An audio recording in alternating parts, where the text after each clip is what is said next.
ಆರೋಗ್ಯದಿಂದಲೇ ಸಕಲ ಸೌಭಾಗ್ಯ. ಮಾನವನ ಜೀವನಕ್ಕೆ ಆರೋಗ್ಯವೇ ಭಾಗ್ಯ. ಮಾನಸಿಕ, ದೈಹಿಕ, ಸಾಮಾಜಿಕ ಸುಸ್ಥಿತಿ, ಮಹಿಳೆಯರು, ಮಕ್ಕಳು, ಹಿರಿಯರು, ಹದಿಹರೆಯದವರ ಸ್ವಾಸ್ಥ್ಯ ಆರೋಗ್ಯದ ಸುಸ್ಥಿರತೆಯೆಡೆಗೆ ಕೊಂಡೊಯ್ಯುವ ಕಾರ್ಯಕ್ರಮವೇ ಆರೋಗ್ಯ ತಂಗಳ. ತಪ್ಪದೇ ಕೇಳಿ. ಪ್ರತಿ ಬುಧವಾರ ಬೆಳಗ್ಗೆ 9:20 ಮರುಪ್ರಸಾರ ಶುಕ್ರವಾರ ಸಂಜೆ 6:50 ನಿಮ್ಮ ನೆಚ್ಚಿನ ಜನಧ್ವನಿ ಬಾನುಲಿಯಲ್ಲಿ.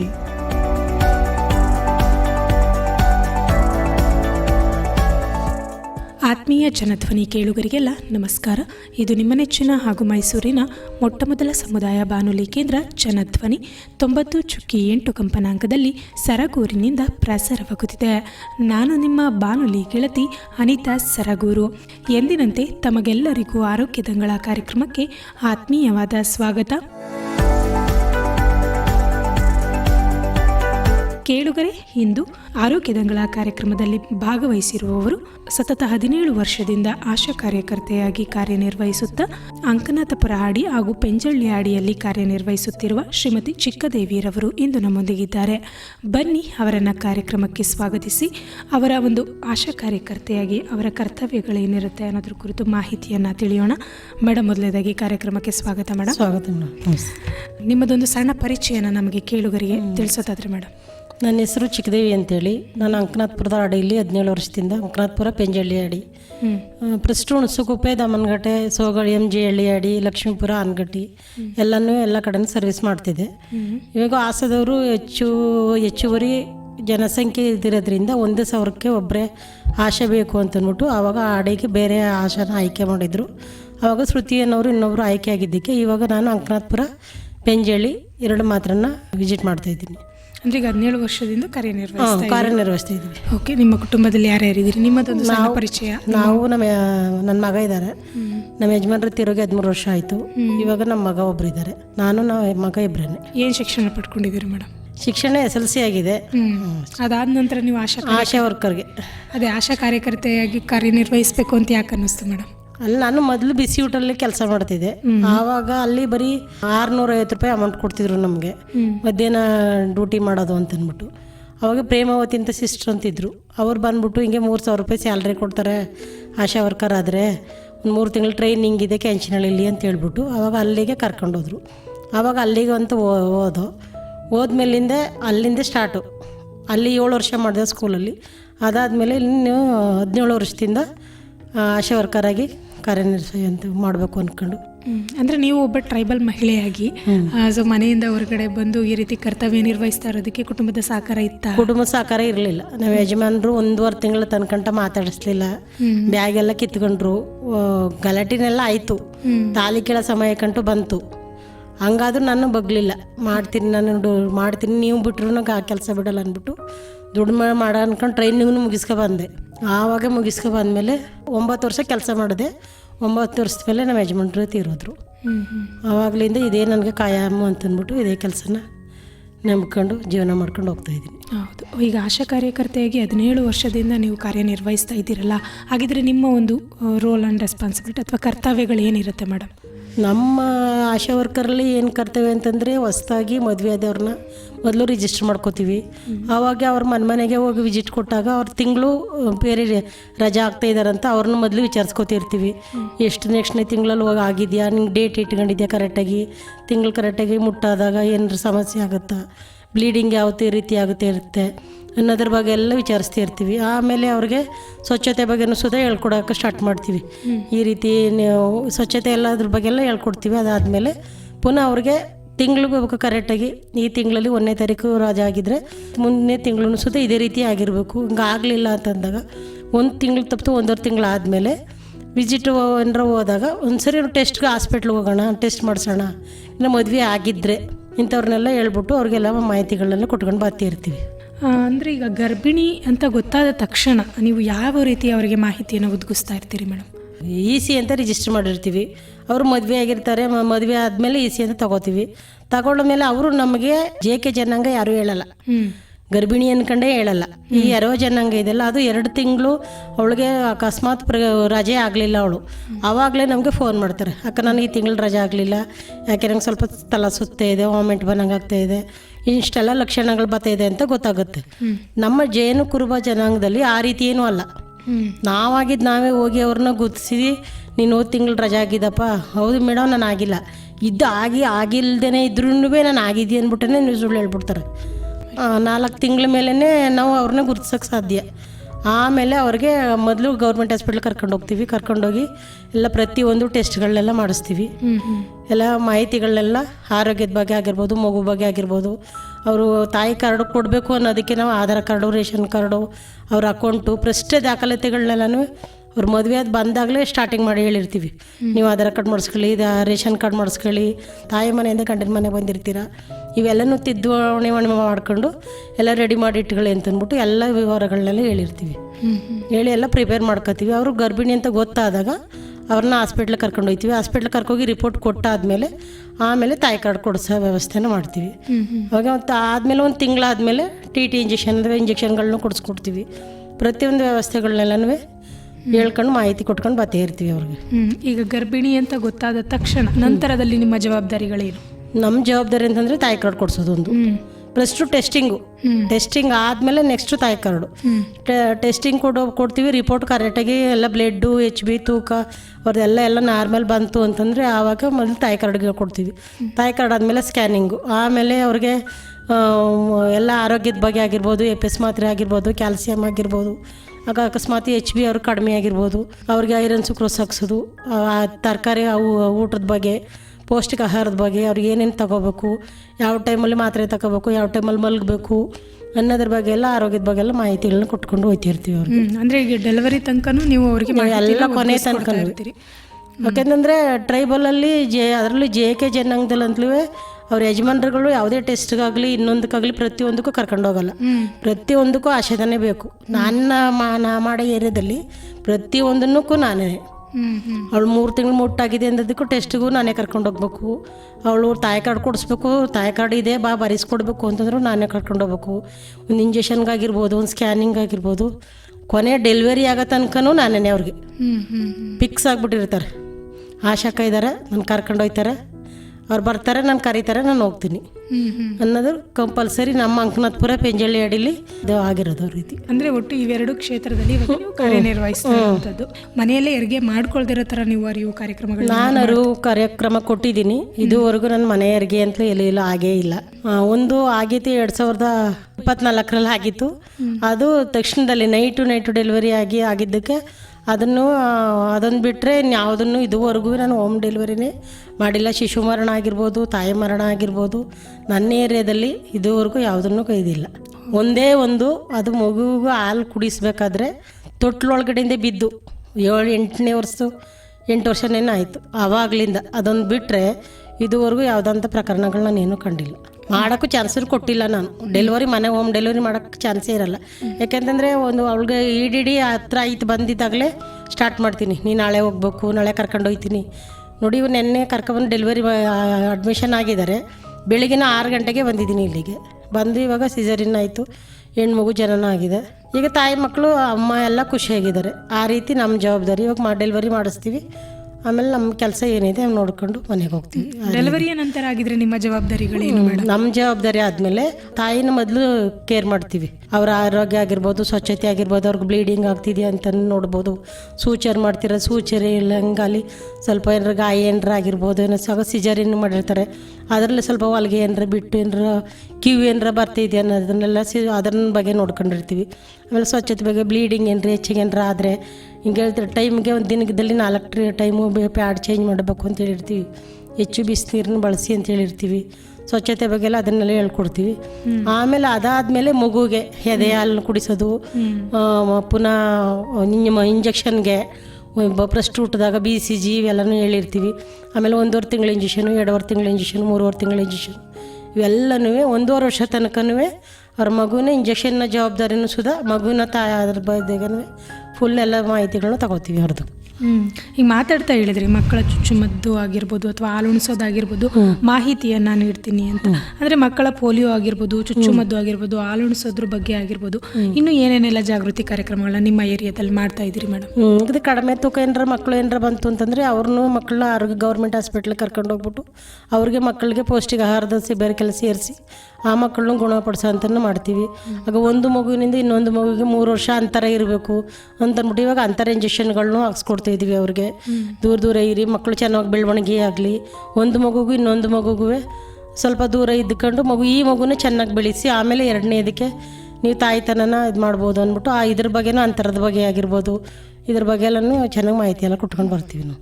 ಅಂದರೆ ಈಗ ನಿಮ್ಮ ಏರಿಯಾದಲ್ಲಿ ಜನಗಳು ಅದೇ ರೀತಿ ನಿಮಗೆ ಸ್ಪಂದಿಸ್ತಾ ಇದ್ದಾರೆ ಮೇಡಮ್. ಅದರಲ್ಲೂ ಸ್ವಲ್ಪ ಟ್ರೈಬಲ್ ಸ್ವಲ್ಪ ಕಂಡೀಷನ್ ಇದೆ, ಇನ್ನೂ ಇದೆ, ಅದು ಸ್ವಲ್ಪ ತಗೊಂಡು ಬರ್ತಾ ಇದ್ದೀವಿ. ಯಾಕಂದರೆ ಇವಾಗಿನ ಬೆಳವಣಿಗೆ ಮಕ್ಕಳು ಹೆಣ್ಮಕ್ಳು ಬರ್ತಾ ಇದ್ದಾರೆ. ಈಗ ನಾವು ಎಲ್ಲರೂ ಒಬ್ಬರಿಗೆ ಸ್ಕ್ಯಾನಿಂಗ್ ಅಂತ ಹೇಳಿದಾಗ ಇನ್ನು 10 ಜನ ಗರ್ಭಿಣಿಯರು ಇದ್ರು, 10 ಜನನೂ ಒಂದೇ ಸರಿ ಬರ್ತಾರೆ ನನ್ನ ಜೊತೆಗೆ. ಹಂಗೆ ಈಗ ಎಲ್ಲರೂ ಮೇಡಮ್ ಹೇಳಿದ್ದಾರೆ ಹೋಗ್ಬೇಕು ಇವತ್ತು ಅಂದ್ಬಿಟ್ಟು ಹಂಗೆ ಬರಂಗೆ ಮಾಡ್ಕೊಂಡಿದ್ದೀವಿ. ಬರ್ತಾರೆ ಇನ್ನು ಮುಂದೆ. ಅಂದರೆ ನಿಮ್ಮದು ನಿರಂತರ ಫಾಲೋ ಅಪ್ ಇರೋದ್ರಿಂದ ಬರ್ತಾರೆ. ಹೌದು. ಈಗ ಬರೀ ಅಂದರೆ ಗರ್ಭಿಣಿಯರು, ಬಾಣಂತಿಯರು ಅಷ್ಟೇ ಅಲ್ಲದೆ ನೀವು TB ಪೇಷೆಂಟ್ಗಳಾಗಿರ್ಬೋದು ಅಥವಾ HIV ಪೇಷೆಂಟ್ಗಳಾಗಿರ್ಬೋದು, ಸೊ ನಿಮ್ಮ ಅಂಡರ್ಗೆ ಬರ್ತಾರಾ ಹೇಗೆ ಮೇಡಮ್? ನಮಗೆ TB ಪೇಷೆಂಟ್ ಬರ್ತಾರೆ. ನಾನೇ ಎಷ್ಟೋ ಜನಕ್ಕೆ ಮಾತ್ರೆ ಕೊಟ್ಟಿದ್ದೀನಿ, ನನ್ನ ಮನೆ ಊಟನೇ ಕೊಟ್ಟಿದ್ದೀನಿ. ನಾವು ಕೊಟ್ಟಿದ್ದನ್ನ ಆಡಬಾರ್ದು, ಇಲ್ಲಿ ಹೇಳ್ಕೋಬಾರ್ದು, ಕೊಟ್ಟಿದ್ದೀವಿ. ಯಾಕಂದರೆ ಆ ಟೈಮಲ್ಲಿ ಅವ್ರಿಗೆ ಊಟ ತಿಂಡಿ 2 ಟೈಮ್ ಕರೆಕ್ಟಾಗಿರಲ್ಲ.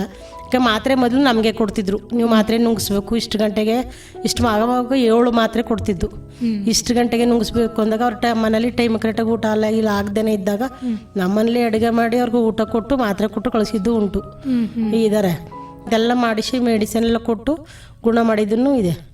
HIV ಪೇಷೆಂಟ್ಗಳು ಇದುವರೆಗೂ ನಮ್ಮಲ್ಲಿ ಯಾವುದು ಬಂದಿಲ್ಲ, ಯಾವುದೂ ಇಲ್ಲ. TB ಪೇಷೆಂಟ್ಗಳು ಮಾತ್ರ ಯಾವ ರೀತಿ ಮಾಹಿತಿಯನ್ನು ಒದಗಿಸ್ತೀರಿ ಮೇಡಮ್? ಅವ್ರಿಗೆ ಅಂತಂದರೆ ನೀವು ಒಬ್ಬರಿಂದ ಒಬ್ಬರು ದೂರ ಇರಬೇಕು, ಅಂತರ ಇರಬೇಕು. ಯಾಕಂದರೆ ನೀವು ಕೆಮ್ಮಿದಾಗ ಯಾವಾಗಲೂ ಮಾಸ್ಕ್ ಹಾಕೋಬೇಕು. ಆಗ ನಿಮ್ಮ ತಟ್ಟೆ ಲೋಟ ಇರ್ಬೋದು ದೂರ ಇಡಿ ಅಂತ ಏನಿಲ್ಲ, ಇದ್ರೂ ಸ್ವಚ್ಛತವಾಗಿ ಇಟ್ಕೊಳ್ಬೇಕು. ಆಗ ಮಗು ಚಿಕ್ಕ ಮಕ್ಕಳನ್ನ ಹತ್ರ ಅದರಲ್ಲಿ ಸೇರಿಸ್ಕೋಬಾರ್ದು ಅನ್ನೋದ್ರ ಬಗ್ಗೆ ಎಲ್ಲ ಮಾಹಿತಿಗಳನ್ನ ಕೊಡ್ತಿರ್ತೀವಿ. ಆಗ 6 ತಿಂಗಳು ಕಂಪಲ್ಸರಿ ಮಾತ್ರೆಗಳು ತೊಗೋಬೇಕು. ಟೆಸ್ಟ್ಗಳು ಇರ್ತವೆ, 3 ಟೆಸ್ಟ್ ಇರುತ್ತೆ, ಟೆಸ್ಟ್ಗಳನ್ನೆಲ್ಲ ಮಾಡಿಸ್ಕೋಬೇಕು ಅಂತ ಎಲ್ಲ ಮಾಹಿತಿಗಳನ್ನೆಲ್ಲ ಕೊಟ್ಟಿರ್ತೀವಿ. ಅಂದರೆ TB ಪೇಷೆಂಟ್ಗಳಿಗೂ ನೀವು ಯಾವುದಕ್ಕೂ ಅವ್ರಿಗೂ ಕೊಡ್ತಿರ್ತೀವಿ ಮಾಹಿತಿಗಳನ್ನ, ಅವ್ರಿಗೂ ಸೇವೆಯನ್ನು ಒದಗಿಸ್ತೀವಿ. ಹಾಗಿದ್ರೆ ಹದಿಹರೆಯದ ಹೆಣ್ಣು ಮಕ್ಕಳಿಗೆ ಯಾವ ರೀತಿ ಎಜುಕೇಟ್ ಮಾಡ್ತೀರಿ ಮೇಡಮ್? ಅವ್ರಿಗೆ ಸ್ವಚ್ಛತೆ ಬಗ್ಗೆ ಹೇಳ್ಕೊಡ್ತೀವಿ, ಅವರ ಪೌಷ್ಟಿಕ ಆಹಾರದ ಬಗ್ಗೆ, ಅವ್ರ ಬೆಳವಣಿಗೆ ಬಗ್ಗೆ, ಅವ್ರ ವಿದ್ಯಾಭ್ಯಾಸದ ಬಗ್ಗೆ, ಇದ್ರ ಬಗ್ಗೆ ಎಲ್ಲ ಅಂಗನವಾಡಿಲಿ ತಾಯಂದಿರ ಸಭೆ ಮಾಡ್ತೀವಲ್ಲ ಅವಾಗೆಲ್ಲ ಮೀಟಿಂಗ್ಸ್ ಎಲ್ಲ ಸೇರ್ಕೊಂಡು ಸ್ವಚ್ಛತೆ ಹೆಚ್ಚಿನ ಸ್ವಚ್ಛತೆ ಬಗ್ಗೆ ಅವ್ರಿಗೆ ಅರಿವನ್ನು ಮೂಡಿಸ್ತೀವಿ. ಹದಿಹರೆಯದ ಹೆಣ್ಣು ಮಕ್ಕಳ ಬಗ್ಗೆ ಮಾಹಿತಿಯನ್ನು ಒದಗಿಸ್ಕೊಡೋ ನಿಟ್ಟಿನಲ್ಲಿ ಯಾವ ರೀತಿ ಎಜುಕೇಟ್ ಮಾಡ್ತೀರಿ ಅನ್ನೋದ್ರ ಬಗ್ಗೆ ಮಾಹಿತಿಯನ್ನು ನೀಡಿದ್ರಿ.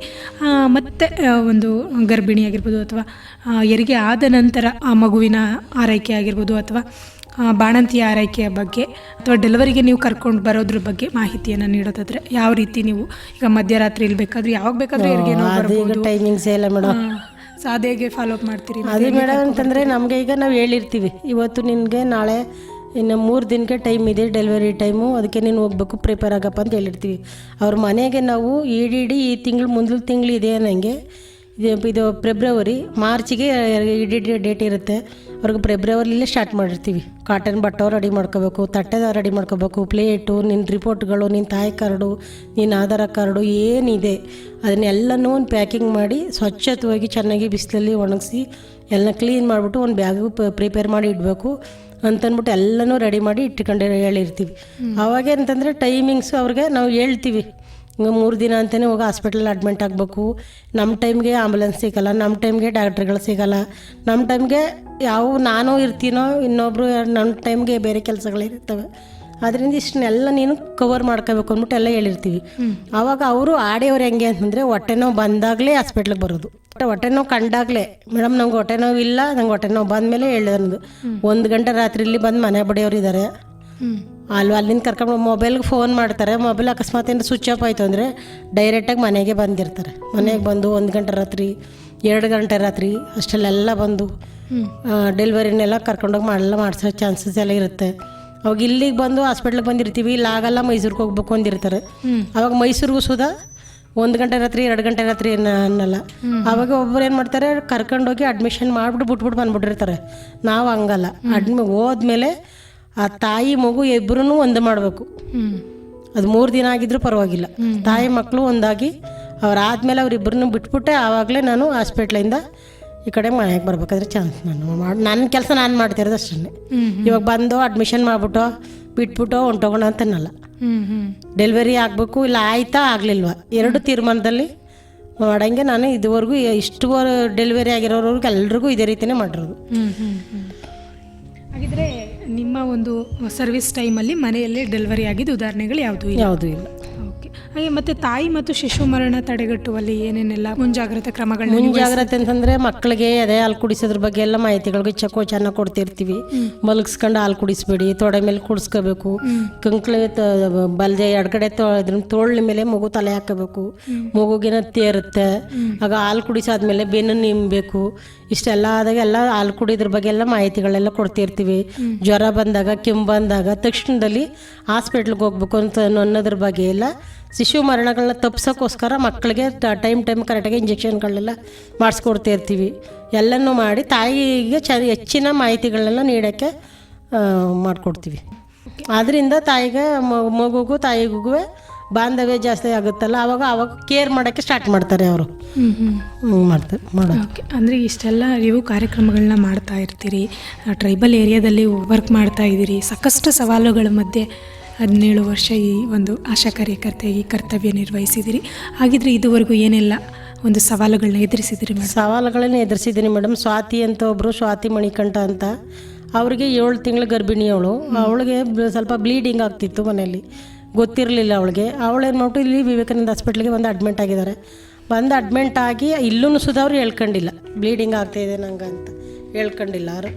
ಆವಾಗ ನಾವು ಹೋಗಿ ಹಂಪಾಪುರದ ಹತ್ರ ಆಂಬುಲೆನ್ಸನ್ನ ಚೇಂಜ್ ಮಾಡಬೇಕಾಗಿತ್ತು. ಈ ಆಂಬುಲೆನ್ಸಿಂದ ಇನ್ನೊಂದು ಆಂಬುಲೆನ್ಸ್ಗೆ ಚೇಂಜ್ ಮಾಡಬೇಕಾಗಿತ್ತು. ಅವಳು ಯೂರಿನ್ ಪಾಸ್ಗೆ ಅಂತ ಹೋದ್ಲು ಹೊರಗಡೆ, ಇಳಿಸ್ತು ನಾವೇ. ಆವಾಗ ಅಲ್ಲಿ ಯೂರಿನ್ ಪಾಸ್ಗೆ ಹೋಗ್ಬೇಕಾದ್ರೆ ಬ್ಲೀಡಿಂಗ್ ಫುಲ್ ಹೋಯ್ತಿತ್ತು. ಏನು ಸ್ವಾತಿ ಹಿಂಗೆ ಆಯ್ತಾ ಇದೆಯಲ್ಲಂತೆ. ಮೇಡಮ್ ಆವಾಗಲಿಂದನೂ ಇದೇ ಮೇಡಮ್ ನಂಗೆ ಆಯ್ತಾ ಇರೋದು, ನೀವು ಯಾಕೆ ಹಾಸ್ಪಿಟ್ಲಲ್ಲಿ ಹೇಳಲಿಲ್ಲ, ನನ್ನ ಆಚ್ಕೊಂಡು ಹೇಳಲಿಲ್ಲ ಅಂತಂದ್ಲು.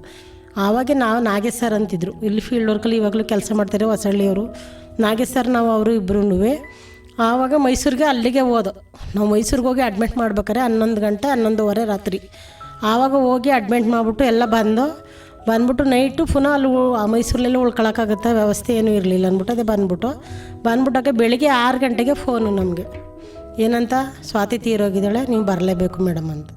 ಆವಾಗ ಯಾರನ್ನ ಕರಿಬೇಕು, ಬೇರೆಯವ್ರನ್ನ ಅವ್ರ ತಂದೆ ತಾಯಿಗಳನ್ನೆಲ್ಲ ಕರಿಬೇಕು. ಅವ್ರು ಯಾರನ್ನೂ ಕರಲಿಲ್ಲ. ಮೇಡಮ್ ನೀವು ಅಡ್ಮಿಟ್ ಮಾಡಿದ್ರಲ್ಲ, ನೀವೇ ಬರಬೇಕು ಅಂತ ಹೇಳಿದ್ರು. ಆವಾಗ ಪುನಃ ನಾಗೇಶ್ ಸರು ನಾವು ಇಬ್ಬರೂ ಮೈಸೂರಿಗೆ ಹೋದೋ. ಮೈಸೂರಿಗೆ ಹೋಗಿ ಅಲ್ಲಿದೆ ಸವಾಕಾರ ಗಾಡಿ ತಗೊಂಡು ಮೈಸೂರಿಂದ ಕರ್ಕೊಬರ್ಬೇಕಾದ್ರೆ ಒಬ್ಬರೂ ಬರಲಿಲ್ಲ. ನಾನೇ ಹುಡುಗಿ, ಅವರ ತಂದೆ, ಅವ್ರ ಅತ್ತೆ, ನಾವು 3 ಜನ ಹೆಣ ಹಾಕ ಬಂದು ಬರಬೇಕಾದ್ರೆ ಇಲ್ಲಿ ಫುಲ್ ಗಲಾಟೆ ನನ್ನ ಜೊತೆಗೆ. ಆವಾಗ ವಿವೇಕಾನಂದ ಹಾಸ್ಪಿಟ್ಲ್ ಕಡೆಯಿಂದಾಗಲಿ ನಮ್ಮ ಗೌರ್ಮೆಂಟ್ ಹಾಸ್ಪಿಟ್ಲ್ ಕಡೆಯಿಂದ ಒಬ್ಬರೂ ಸಪೋರ್ಟ್ ಬರಲಿಲ್ಲ ನನಗೆ. ನಾನು ಬಂದು ನಿಂತ್ಕೊಂಡಿದ್ದೆ, ನಾನು ಅಣ್ಣ ತಮ್ಮದಿರೋ ಹೊತ್ತು ನಾವಿದ್ದೀವಿ, ನೀ ಬೇಡ ಅಂತ ನಿಂತ್ಕೊಂಡ್ರೆ ಅವತ್ತು. ಆವಾಗ ಅದೊಂದು ಸವಾಲು ಎದುರಿಸ್ದೆ ನಾನು. ಹೆಣ ಅದು ತುಂಬದ ಪಾಪ ಗರ್ಭಿಣಿಯವಳು, ಅವರು ಮಗು ತೆಗೀರಿ ಅಂತ ಆಡಿಯೋರು, ನೀನು ಕರ್ಕೊಂಡೋಗಿದ್ದೆಲ್ಲ ಮಗು ತೆಗಿಸು ಅಂತ. ಇಷ್ಟು ದೊಣ್ಣೆ ಎಲ್ಲ ಹೊತ್ಕೊ ಬಂದರು, ಎಲ್ರಿಗೂ ಫೋನ್ ಮಾಡಿದೆ, ಒಬ್ಬರು ತೆಗಿಲಿಲ್ಲ. ಏನಮ್ಮ ಅವತ್ತು ಭಾನುವಾರ ರಜಾ ಇದಕ್ಕೆ ಹಿಂಗೆ ತಾಯಿ ಮರಣ ಆಗಿದ್ರೂ ಆಶಾ ವರ್ಕರ್ ಒಬ್ರು ಇದ್ದಾರೆ, ಒಂದು ಆಡಿಲಿ ಕೇರ್ ಮಾಡೋಣ ಅನ್ನೋದು ಒಬ್ರಿಗೂ ಜವಾಬ್ದಾರಿ ಬರಲಿಲ್ಲ. ಅದೊಂದು ನಿಭಾಯಿಸ್ತು ನಾವು. ಆವತ್ತಿನಿಂದ ಇವಾಗ ಸ್ವಲ್ಪ ಎಚ್ಚರಿಕೆಯಲ್ಲಿ ಇದ್ದೀವಿ.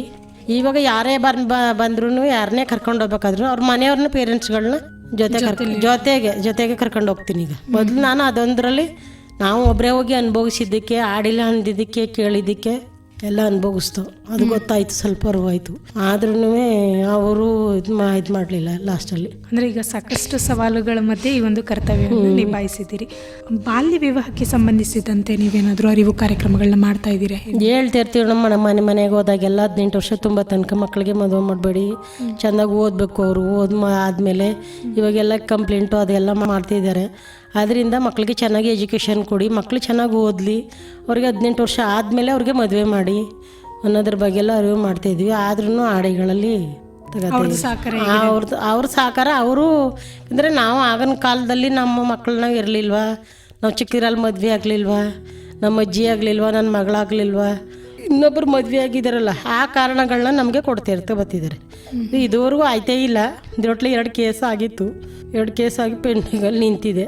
ಅಂದ್ರೆ ಒಟ್ಟು ಅದನ್ನು ತಡೆಗಟ್ಟುವ ಪ್ರಯತ್ನ ಅಂತೂ ನಿರಂತರವಾಗಿ ನೀವು ನಡೀತಾ ಇದೆ. ಓಕೆ, ನಿಮ್ಮ ಒಂದು ಟ್ರೈಬಲ್ ಏರಿಯಾದಲ್ಲಿ ಅಂದ್ರೆ ಆ ಜನರಿಗೆ ನೀವು ಏನು ಸಂದೇಶ ಹೇಳೋದಕ್ಕೆ ಇಷ್ಟಪಡ್ತೀರಿ ಮೇಡಮ್? ಅಂತಂದರೆ ನಿಮ್ಮ ಆರೋಗ್ಯನ ನೀವು ಚೆನ್ನಾಗಿ ನೋಡ್ಕೊಳ್ಳಿ. ಮಕ್ಕಳಿಗೆ 18 ವರ್ಷ 19 ವರ್ಷ ತುಂಬ ತನ್ಕನೇ ಯಾವ ಮದುವೆನೂ ಬೇಡ. ಮಕ್ಕಳು ಎಜುಕೇಷನ್ ಆಗಲಿ, ಒಂದು ಬುದ್ಧಿವಂತರಾಗಲಿ, ಅವ್ರದ್ದು ಬುದ್ಧಿ ತಿಳುವಳಿಕೆ ಎಲ್ಲ ಅವ್ರ ಕೈಯಲ್ಲಿರಲಿ. ಇದ್ದಾಗ ಅವರು ನಾನು ಮದುವೆ ಆಗಬೇಕು, ನಾನು ಸಂಸಾರ ಮಾಡಬೇಕು ಅನ್ನೋ ಜವಾಬ್ದಾರಿ ಅವರು ಬರ ತನ್ಕಂಟ ಅವರಿರೋ ತಂದೆ ತಾಯಿಗಳು ಮಕ್ಕಳನ್ನ ಜವಾಬ್ದಾರಿಯಾಗಿ ಬೆಳೆಸೋಂಥ ಮಾಹಿತಿನ ಕೊಡ್ಬೋದು ಅಷ್ಟೇ. ಇದುವರೆಗೂ ಸಾಕಷ್ಟು ಉತ್ತಮ ಮಾಹಿತಿಯನ್ನು ನೀಡಿದ್ರಿ ಮೇಡಮ್. ಅಂದರೆ ಈಗ ಆಶಾ ಕಾರ್ಯಕರ್ತೆಯಾಗಿ 17 ವರ್ಷದಿಂದ ನೀವು ಕೆಲಸವನ್ನು ನಿಭಾಯಿಸ್ತಾ ಇರೋವಂಥದ್ದು ಎಷ್ಟು ಈ ವೃತ್ತಿ ಸಂತೃಪ್ತಿಯನ್ನು ತಂದಿದೆ ಮೇಡಮ್? ತೃಪ್ತಿ ತಂದಿದೆ. ಜನಗಳಿಗೆ ನಾವು ಸೇವೆ ಮಾಡ್ತೀವಿ ಅಂತ ತೃಪ್ತಿ ತಂದಿದೆ. ಕಾರ್ಯಕ್ರಮದ ಕೊನೆಯ ಹಂತಕ್ಕೆ ಬಂದಿದ್ದೀವಿ ಮೇಡಮ್. ಕೊನೆಯದಾಗಿ ನಮ್ಮ ಜನಧ್ವನಿ ಕೇಳುಗರಿಗೆ ನಿಮ್ಮ ಸಲಹೆಯನ್ನು ತಿಳಿಸೋದಾದ್ರೆ ಮೇಡಮ್? ಇದಿದ್ರೆ ಮಕ್ಕಳಿಗೆ ಚೆನ್ನಾಗಿ ಎಜುಕೇಷನ್ ಕೊಡಿ, ಒಳ್ಳೆ ಬುದ್ಧಿ ಹೇಳಿ, ವಯಸ್ಸಿಗೆ ತಕ್ಕಾಗಿ ಮದುವೆ ಮಾಡಿ. 1 ಅಲ್ಲ 2 ಮಕ್ಕಳು ಸಾಕು. ಅತಿ ಹೆಚ್ಚು ಆದರೆ ಅಮೃತನೂ ವಿಷಯ ಅನ್ನಂಗೆ. ಅದಕ್ಕೆ ಬ್ಯಾಡಿ ಸಾಕು. 1 ಮಕ್ಕಳು 2 ಮಕ್ಕಳು ಮಾಡ್ಕೊಳ್ಳಿ. ಮಕ್ಕಳಿಗೆ ಅದೇ ಮಕ್ಕಳಿಗೆ ಆರೋಗ್ಯ, ವಿದ್ಯಾ ಬುದ್ಧಿ ಎಲ್ಲ ಕೊಟ್ಟು ಚೆನ್ನಾಗಿ ಕಾಪಾಡಲಿ ಅಂತ ಹೇಳ್ತೀನಿ ಅಷ್ಟೇ. ಭಾಳ ಸಂತೋಷ ಮ್ಯಾಮ್. ನಮ್ಮ ಜನಧ್ವನಿ ಕೇಳುಗರಿಗೆ ಒಳ್ಳೆ ಸಂದೇಶನ ತಿಳಿಸಿದ್ರಿ. ಇಷ್ಟೊತ್ತು ನಮ್ಮ ಜೊತೆ ಇದ್ದು ಆರೋಗ್ಯ ದಂಗಳ ಕಾರ್ಯಕ್ರಮದಲ್ಲಿ ಭಾಗವಹಿಸಿ ಆಶಾ ಕಾರ್ಯಕರ್ತೆಯಾಗಿ ನಿಮ್ಮ ಕರ್ತವ್ಯಗಳೇನಿರುತ್ತೆ, ಅದರಲ್ಲೂ ಗಿರಿಜನರ ಒಂದು ಸೇವೆಯಲ್ಲಿ 17 ವರ್ಷದಿಂದ ನಿರಂತರ ಆಗಿರುವುದರ ಕುರಿತು ಸಾಕಷ್ಟು ಮಾಹಿತಿಯನ್ನು ನಮಗೆ ಮತ್ತು ನಮ್ಮ ಕೇಳುಗರಿಗೆ ತಿಳಿಸ್ಕೊಟ್ಟಿದ್ದೀರಿ. ಅದಕ್ಕಾಗಿ ತುಂಬ ಹೃದಯದ ಧನ್ಯವಾದಗಳು ಮೇಡಮ್. Thank you.